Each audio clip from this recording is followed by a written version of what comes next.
Pertanyaan saya ini agak konyol, Kak. Jadi ini mengenai masalah kehidupan kita sehari-hari. Mengapa Tuhan menciptakan kita kalau kita hanya untuk menderita di bumi, di dunia ini?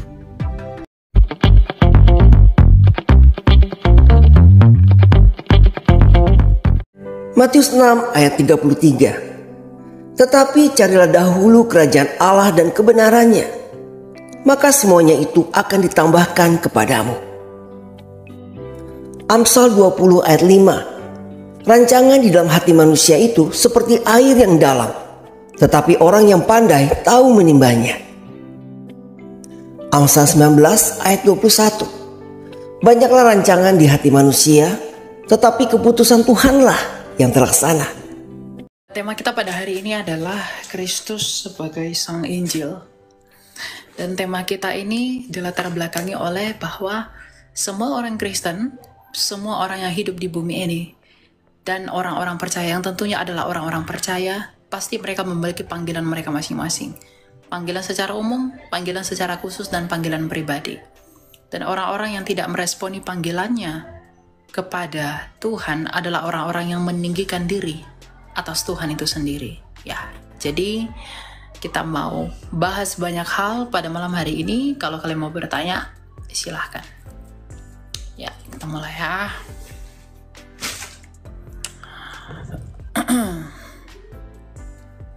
Saya agak ini ya. Silakan Odiana Reflia. Halo. Halo, selamat malam, Kak. Ya, malam Bu. Silakan, ada yang mau ditanyakan.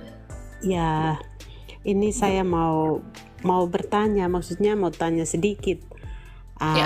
Kalau misalkan ada KPI, lalu kalau kita tidak puasa dulu sebelum ikut KPI, itu apa diperbolehkan apa tidak bisa? KPI itu perjamuan kudus ya, komuni ya? Tidak, itu kebaktian penyegaran rohani. Itu dia KKR begitu. Jadi itu diperbolehkan kalau puasa baru boleh ikut, apa enggak puasa juga ikut atau bagaimana ya? Sebenarnya begini Bu, kalau masalah yang Ibu katakan KPI itu kan tidak ada di semua gereja ya. Jadi itu hanya gereja-gereja tertentu yang membuat. Nah, jadi kalau mungkin gereja itu membuat persyaratan bahwa mungkin sebelum ikut ini harus puasa, oke, silakan puasa.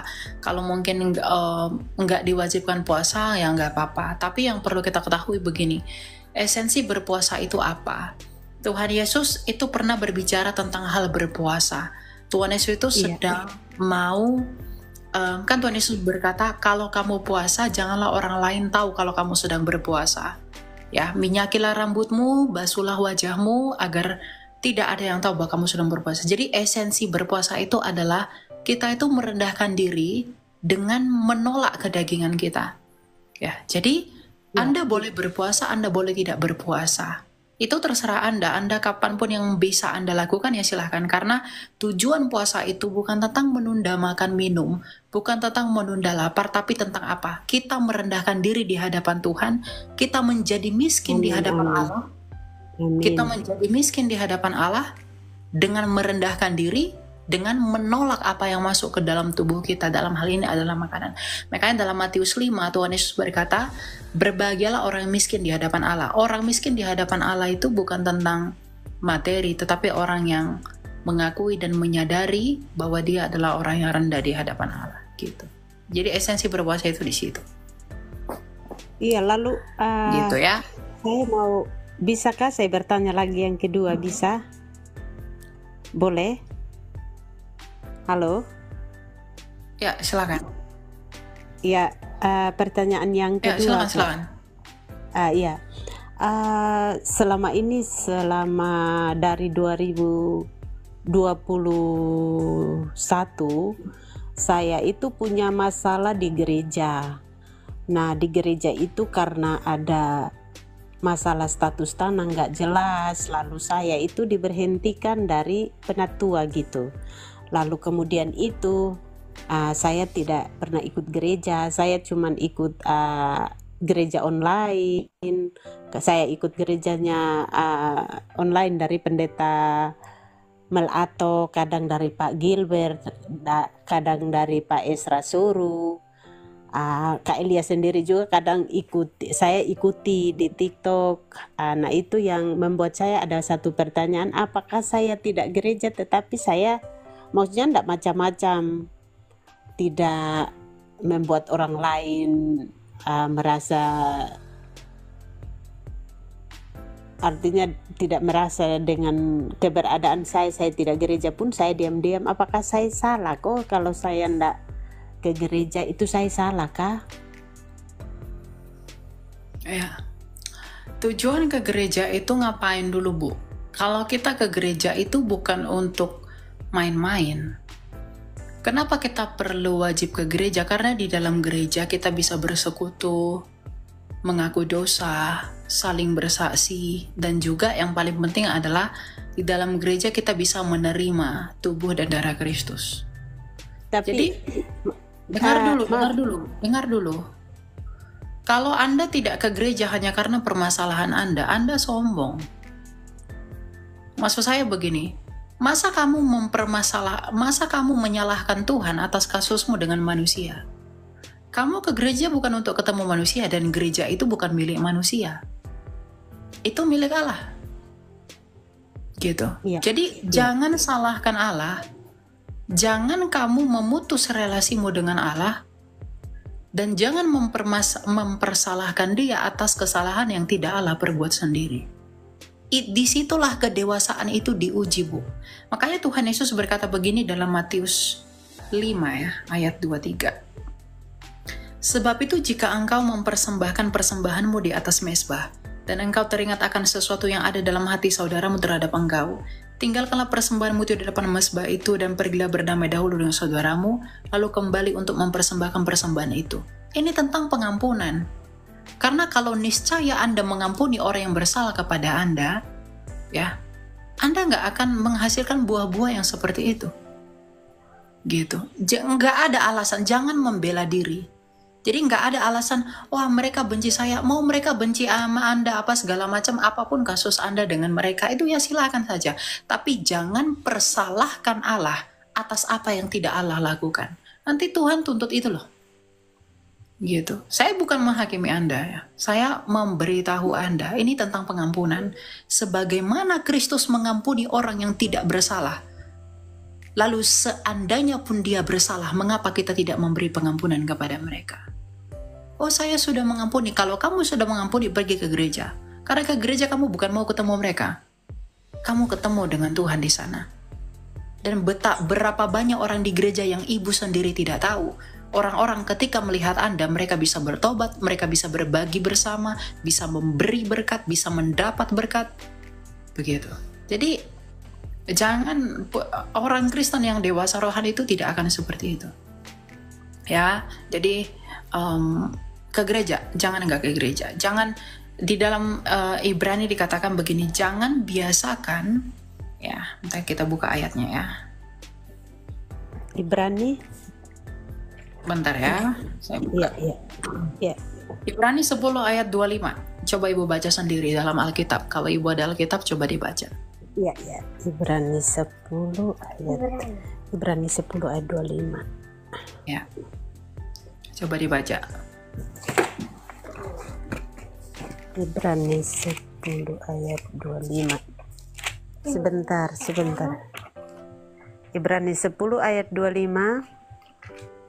Janganlah kita menjauhkan diri dari pertemuan-pertemuan ibadah kita seperti dibiasakan oleh beberapa orang, tetapi marilah kita saling menasihati dan semakin giat melakukannya menjelang hari Tuhan yang mendekat.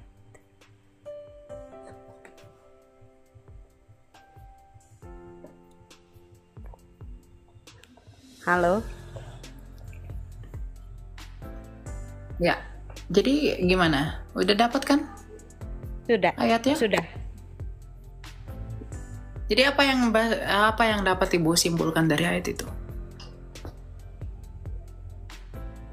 Ya, memang saya secara pribadi mengakui itu, tapi yang membuat saya tidak puas karena apa, ini tanah milik gereja itu kami punya. Lalu masalahnya itu mereka kasih hibah ke orang lain, bukan kami yang kasih.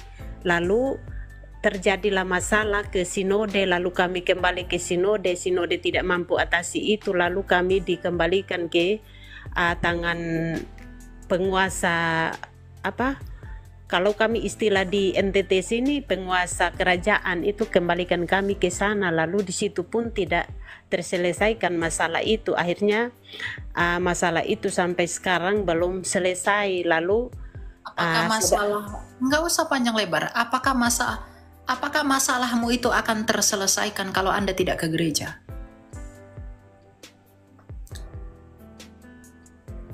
Karena enggak, Anda ke gereja tidak ke gereja nggak ada dampaknya dengan permasalahan itu. Dan jangan simpan akar pahit, Ibrani 12 ayat 15. Itu saja, tidak perlu bela diri bla bla bla bla, rendahkan dirimu, akui. Kalau kamu sudah akui dan tahu itu, jangan lakukan itu lagi, itu saja. Ya, kan masalah tanah kami begini-begini itu urusanmu. Ya, tapi buktikan bahwa Anda tidak menyimpan akar pahit dalam hatimu dengan pergi ke gereja. Dengan demikian, ibu menimpuk bara api di atas kepala mereka yang membenci Anda. Dan bisa jadi itu cara Tuhan untuk mengembalikan apa yang telah menjadi hakmu sejak semula atas tanahmu itu. Amin. Kan begitu. Amin. Jadi pergi Amin. ke gereja, jangan Amin. tinggalkan gereja. Iya. Itu ya. Makasih atas pencerahannya. Dan saya pernah inbox Kak Elia di TikTok tetapi tidak balas. Jadi saya mendingan saya tunggu waktu yang tepat untuk saya bisa ngobrol. Kira-kira bagaimana dia punya jalan, dia punya jadi ke gereja ya Bu ya. Iya, makasih. Ya. Tuhan berkati. Oke. Tuhan berkati ya. Jangan nggak ke gereja.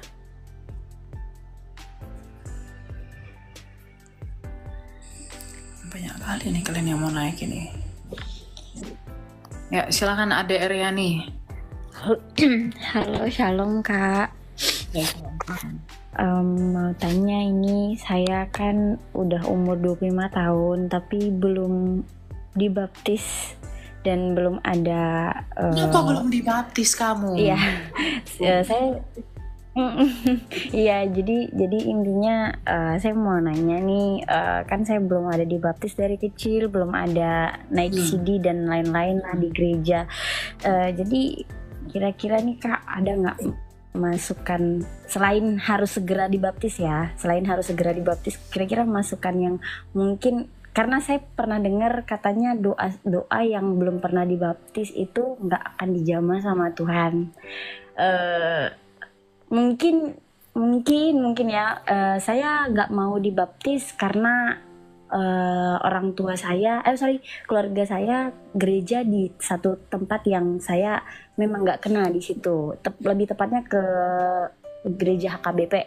Saya nggak ngerti bahasa Batak, saya juga nggak paham sama alur gerejanya, jadi saya kayak ngerasa belum kena aja gitu. Tapi dipaksa sama orang tua harus harus baptis di gereja tersebut. Kira-kira nih Kak, mungkin saya butuh teguran kali sih, bukan cuman disuruh aja ya. Saya butuh teguran dari Kakak, gimana caranya saya harus menerimakah keputusan orang tua saya yang harus baptis di situ, atau saya harus cari gereja lain gitu. Itu sih Kak. Ya. Kita buka ya di dalam Matius 16 ayat 16, dikatakan begini.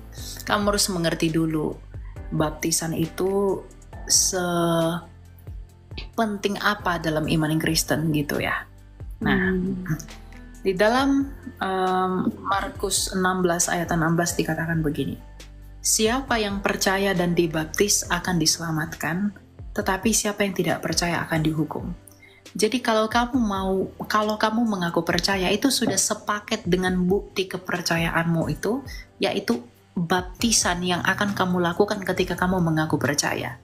Nah, barang siapa yang tidak percaya akan dihukum.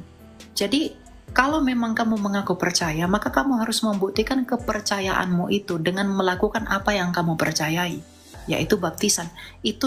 Baptisan itu sendiri adalah mandat yang diberikan oleh Tuhan Yesus dalam Matius 28 ayat 19. Kalau kita baca di dalam Kolose 2 ayat 11, bahwa baptisan itu adalah pintu gerbang atau awal masuk di mana kamu mati bersama-sama dengan Kristus dan bangkit di dalam baptisan itu.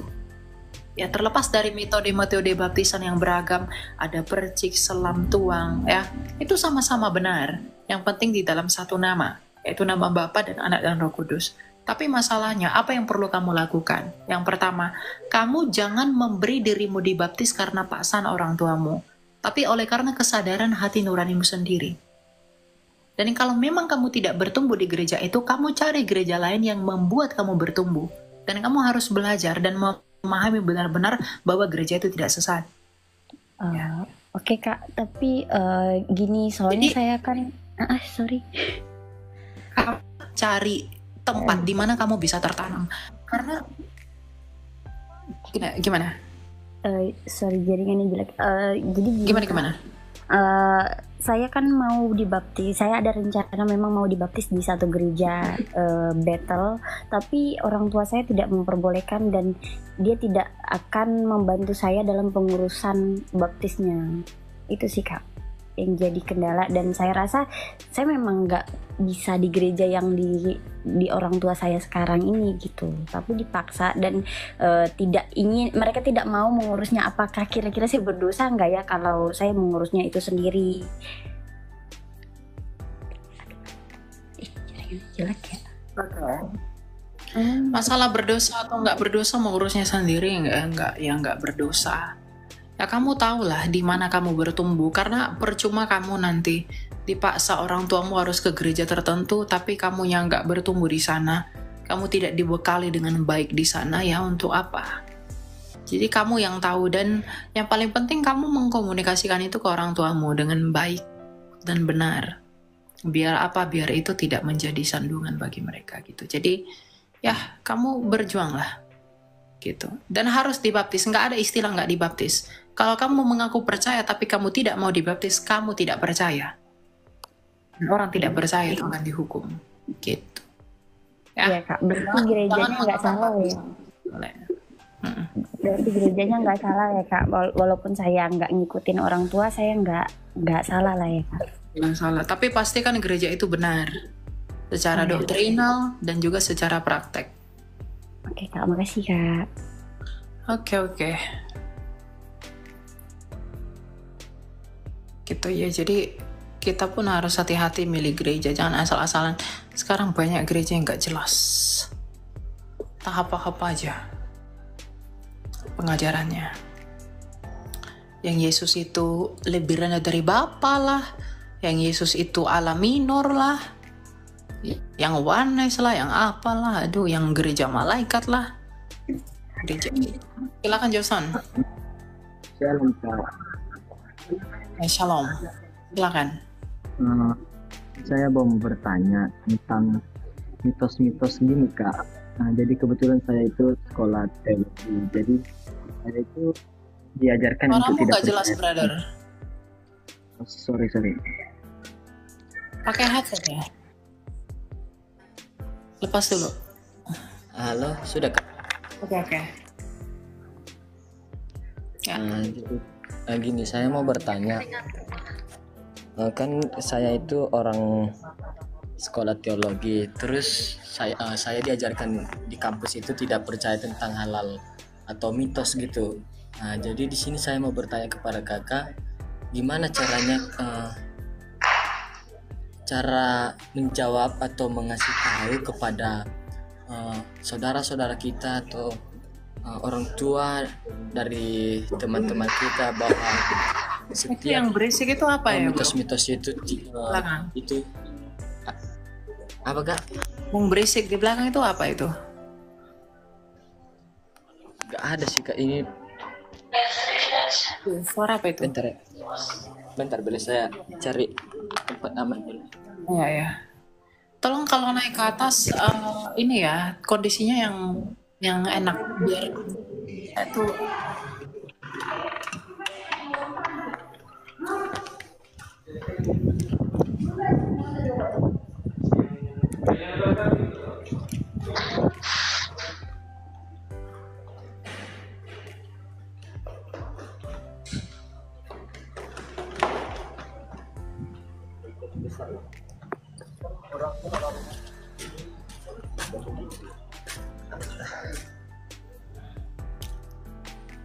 Sejauh apa dia menyeberang? Masih ribut, Kak. Wah, kamu tuh di mana tuh? Di rumah sakit. Aduh. Oke, lanjut. Lanjut.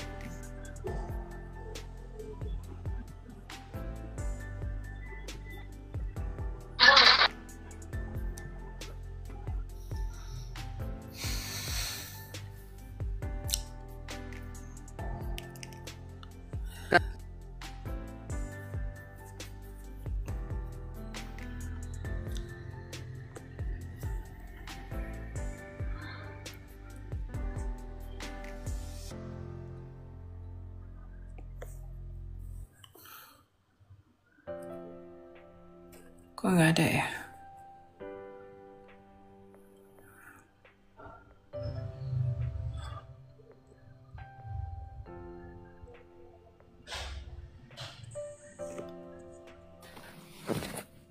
Silakan Tito. Shalom Kak, selamat malam.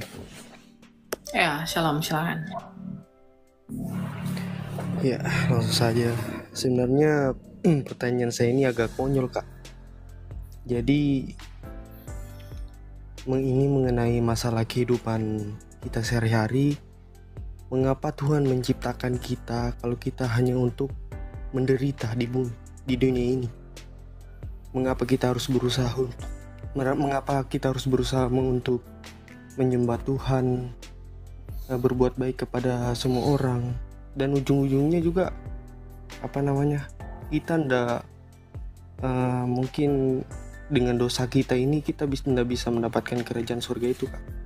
Lebih kesimpulannya, kenapa kita harus hidup di dunia ini hanya untuk menderita? Ya, yang membuat kamu menderita itu ya dirimu sendiri, bukan Tuhan. Dosamu yang buat kamu menderita. Bukan Tuhan ciptakan kamu untuk menderita. Tuhan ciptakan manusia sedari awal itu untuk hidup yang kekal dengan di dalam kekudusan. Tapi dosa merusak semua, sebab upah dosa adalah maut. Roma 6 ayat 23. Ya. Sakit, penyakit, duka cita, kematian itu upah dosa. Tuhan gak pernah cipta manusia untuk sakit. Tuhan gak pernah cipta manusia untuk mati. Tuhan gak pernah cipta manusia untuk mengalami kesedihan. Makanya di langit bumi baru, setelah peristiwa kebangkitan, itu gak ada hal-hal seperti itu.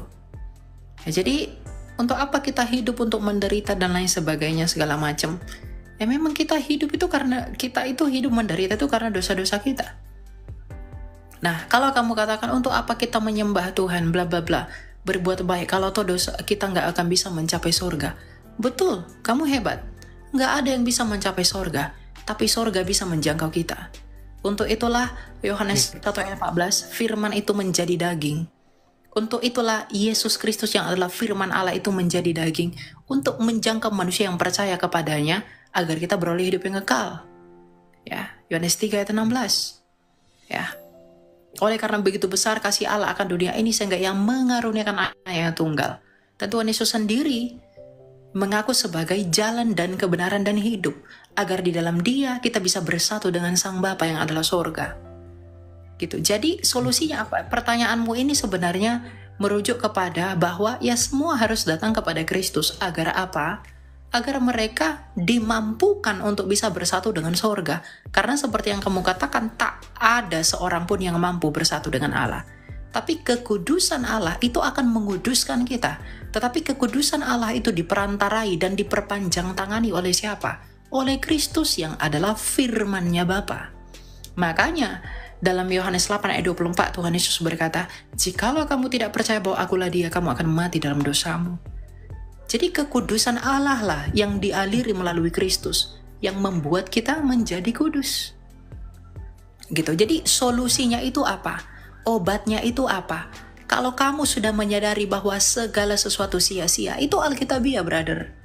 Jadi kalau kamu katakan percuma ini, percuma itu, betul percuma. Dan di dalam kepercumaan itulah ada jalan yang Allah berikan, yaitu firman-Nya yang hidup itu, Yesus Kristus.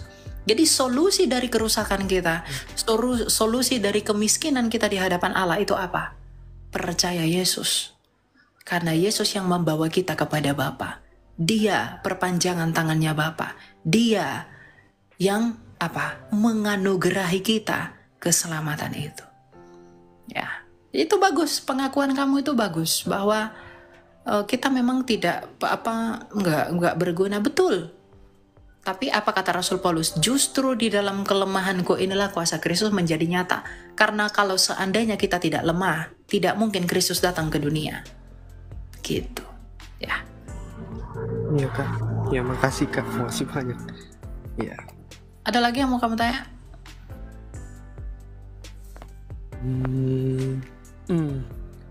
Saya kira itu saja Kak. Terima kasih. Oke. Ya.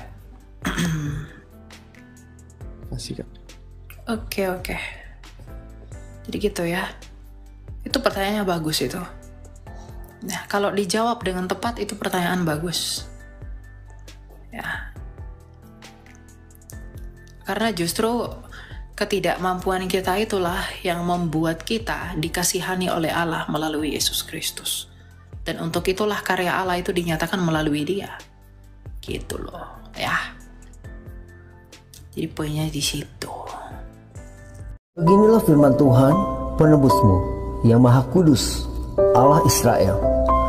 Akulah Tuhan, Allahmu, yang mengajar engkau tentang apa yang memberi faedah, yang menuntun engkau di jalan yang harus kau tempuh. Maka Yesus berkata pula kepada orang banyak, katanya, Akulah terang dunia, barang siapa mengikut aku, ia tidak akan berjalan dalam kegelapan, melainkan ia akan mempunyai terang hidup. Kata Yesus kepadanya, Akulah jalan dan kebenaran dan hidup. Tidak ada seorang pun yang datang kepada Bapa kalau tidak melalui aku. Tuhan Yesus memberkati.